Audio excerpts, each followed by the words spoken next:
Twitless, what are we talking about today? We are talking about another one of our pairings. This time it's the Mayor Fisk storyline, Daredevil 597 by Charles Soule and Stefano Landini. And that's, of course, paired with the new launch of the Daredevil Disney Plus show, Daredevil Born Again, which isn't on Born Again, but deals with the Mayor Fisk storyline. In the comic, we have in the Mayor Fisk storyline, we've got Daredevil, who's shockingly been appointed to be uh, Kingpin's deputy mayor, and Matt Murdock, Daredevil, finds out that he may not be getting what he thought he was getting into. You know that it's not what it was cracked up to be, and that Fisk, as usual, is playing games and shuffling him into a role that is meant to be more for show.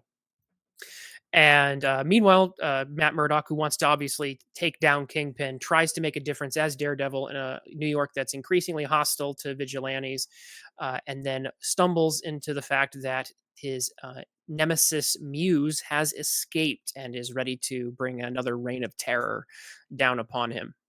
That's what happens in the comic.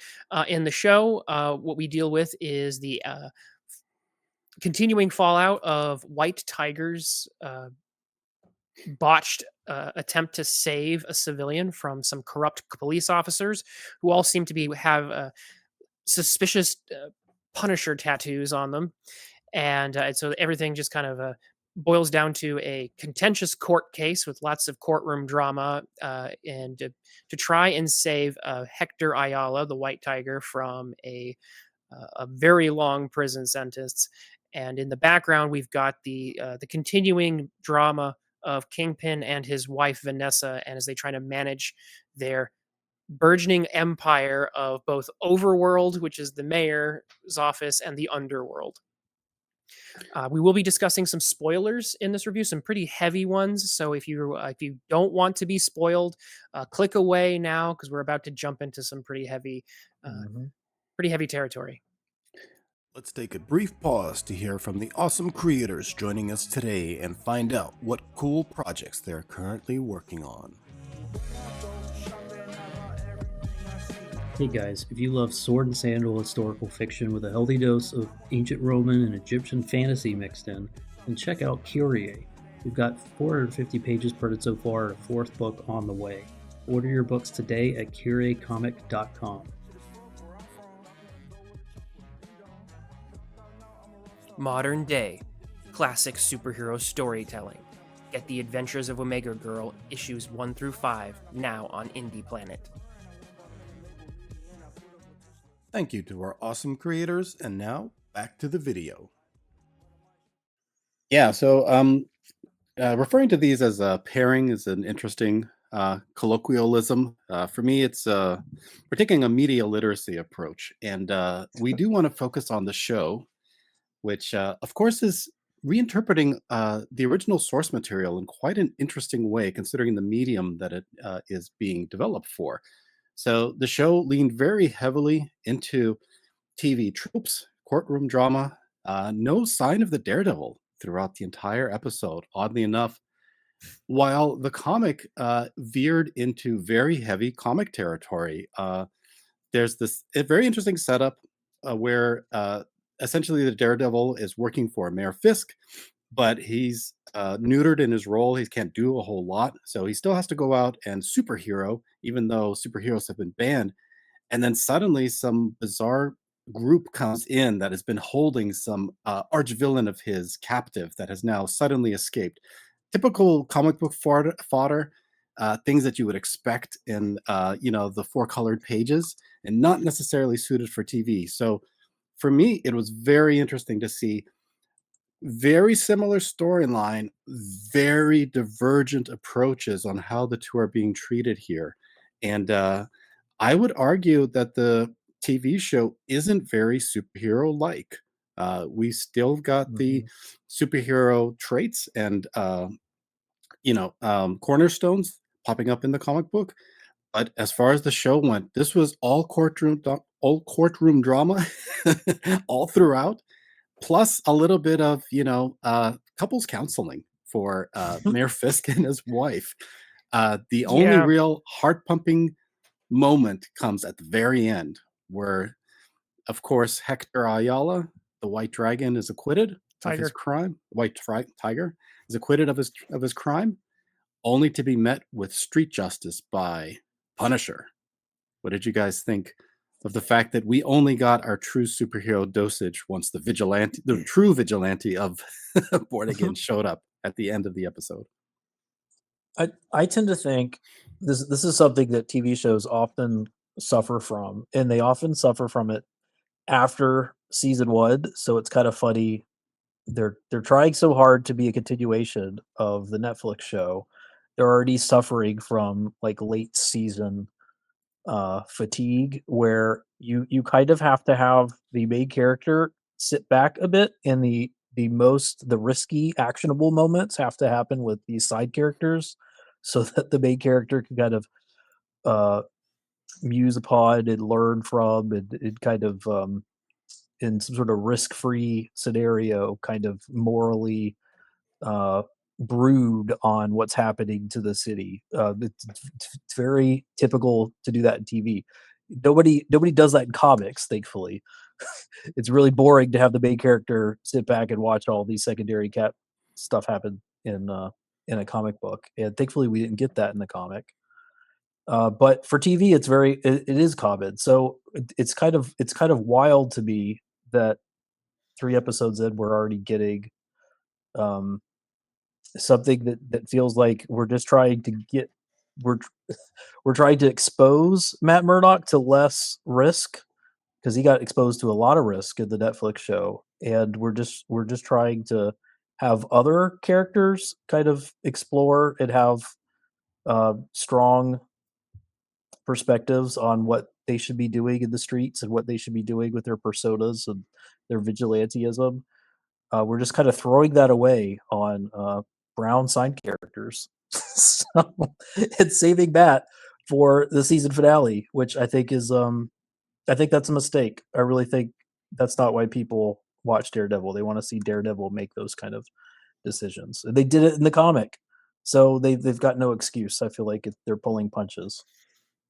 Yeah. So I on the one hand, I have mixed feelings because when it comes to doing courtroom drama, I'm a sucker for it. So I'm definitely in the audience for courtroom drama. I Mhm. love Law and Order. I love classic Law and Order, like like Yeah, it's good. season one type stuff. So I love seeing the background, the sort of cozy courtroom engagement where the things have there's a certain formula to it. You have the initial crime that they discover, and then they have the bail hearing, and then they have the back and forth, the sort of ups and downs of, no, you got your evidence tossed out of court, no, I have to deal with this new challenge, and then leading up to, is he guilty, is he not guilty? And so it was neat to see some of that play out in a superhero fashion. I always love to see typical courtroom drama things get applied to superheroes. So that's kind of neat because it's not something you would see in a Law and Order show, because Law and Order is, more of a realist show. So the pitch of doing that in a superhero venue is actually very enticing to me to an extent. But I feel like the execution here led some things to be desired. If you're going to do this, if you're going to do superhero Law and Order, I think you should really lean into what makes Law and Order work and the things of superherodom that really challenge it and make it interesting, right? How do you put someone on trial who has these superpowers? Like, what does it look like? Is it assault with a deadly weapon if you've got, the ability to naturally incinerate someone with your eyes? Like, are you armed at all times? Are you closed, open carrying? Or, like, there's just some really interesting things that you could actually really dive into with superhero dynamics that could be fascinating. In fact, there's a book about it, like The Law and Superheroes, where they actually play around a lot with that idea. It's a really interesting read. So they didn't really do any of that in this, which again is kind of like a letdown. It's like, if you're gonna do superhero Law and Order, pull out that book I just mentioned, or just any old, book on, Mhm. or blogs people have written on this idea, and really dive into it, right? So they didn't really do any. It was just kind of a pretty standard Law and Order kind of setup. There wasn't really anything super engaging apart from the prejudicial evidence aspect of it. And then when they started bringing in Hector Ayala's White Tiger elements into the courtroom, the show started violating some tenets of just I think superhero storytelling, especially, but they just started telling us things. And so like, oh, White Tiger saved my life once, and it's like, well, this would be a great time to cut to a short shot and actually get to see White Tiger doing something. Because as Well Red just mentioned, well, this is the final real appearance I think we'll see of White Tiger, and he puts on the suit and immediately gets killed. And it's just it would have been great to see that character do some things in costume, and the courtroom you could have easily done some montages, you could have done some flashbacks to actually show him doing things, which would have spiced the show up a little bit more. Can't do that. Characters just have to recount it in a sort of flat way in a courtroom that doesn't really add anything to the courtroom drama. So like I said, really mixed feelings about how they did the courtroom drama aspect. And if I'm belaboring the point here, it's because most of the episode really is dealing with the courtroom drama. So it's definitely worthy of talking about. It's a little bit of length here. They just didn't do what they could have done with it, and there's much more interesting things they could have done. And I just a bit of a letdown, honestly. I did enjoy it as a courtroom drama, but you're right. Like it was you forgot you were watching a superhero show, Right. Mhm. throughout. And it was ironic actually, Matt, when you mentioned that you couldn't do something like TV on in a comic because it would be boring. I found this issue boring because Oh, at the yeah. very opening, it was all him discussing about how he's just going to be sitting around in his office and there's not a whole lot Fisk can do, to stop him while he's there. But then also, there's not a lot he can do to stop Fisk, and Can I? it Yeah, I was takes him gonna. half the issue. Yeah, Can I? I was gonna. I want to back that up. It's I not the think best issue. Yeah. and I want to say that I think Stefano's art is not helping.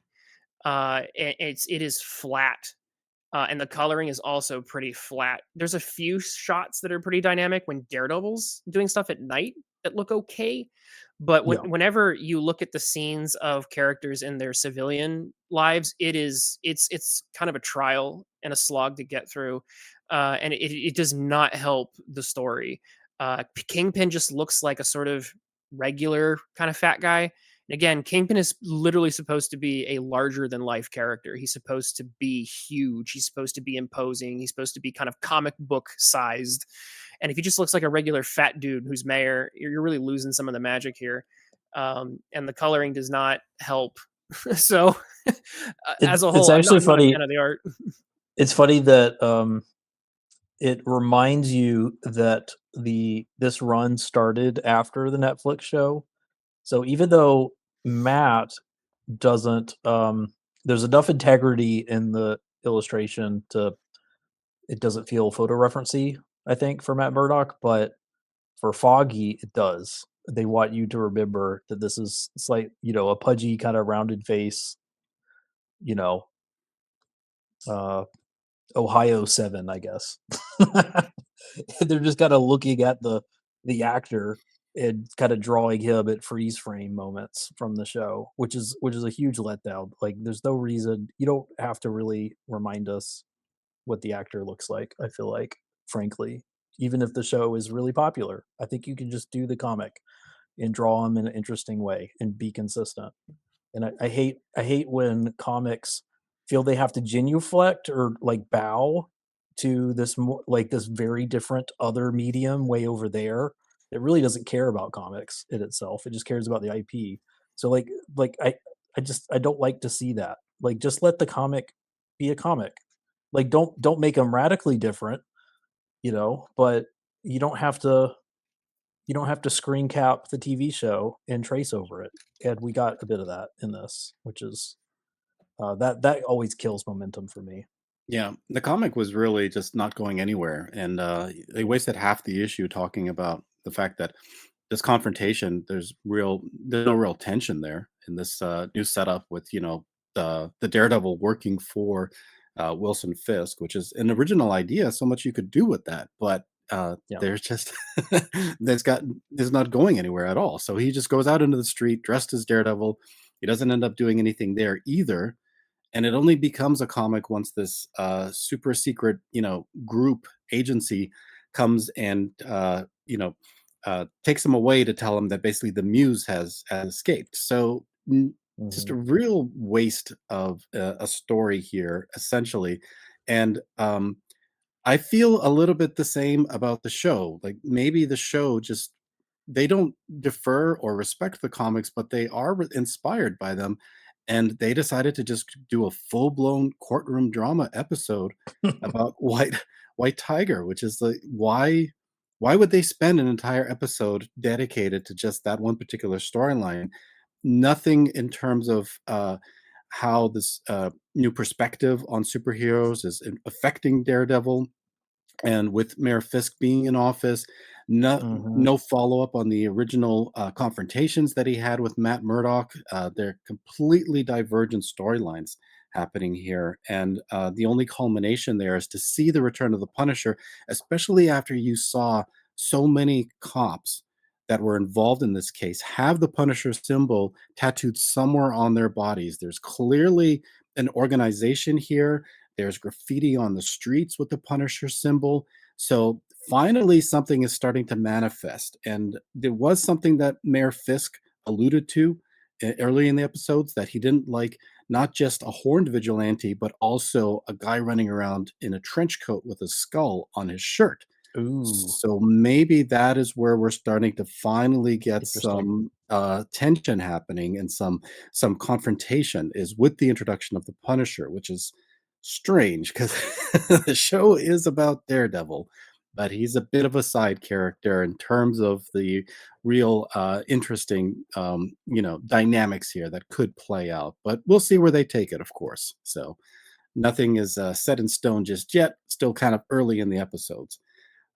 Interesting to see both mediums, though, treat the material, the original idea, so differently and fail both so spectacularly in this instance. So Yeah, yeah, yeah. Hopefully, they don't forget that the show is called Daredevil. yeah. So we'll see. Final thoughts, guys. What do you? Let's go with Twitless. What do you think? It's okay. How about you, well read? They're both okay. Yeah. Less than okay. Really didn't like Yikes. the issue, and actually, the episode wasn't that bad. I did like the courtroom drama. It Hmm. wasn't a Daredevil episode, though. I'm really pining for the old Netflix series at this point. Hmm. The Knight, the original showrunner, he used to really just nail it with mood and with a dialogue, with tone, with characterization. All the points were hitting really hard in the original Netflix season 1 and season 2.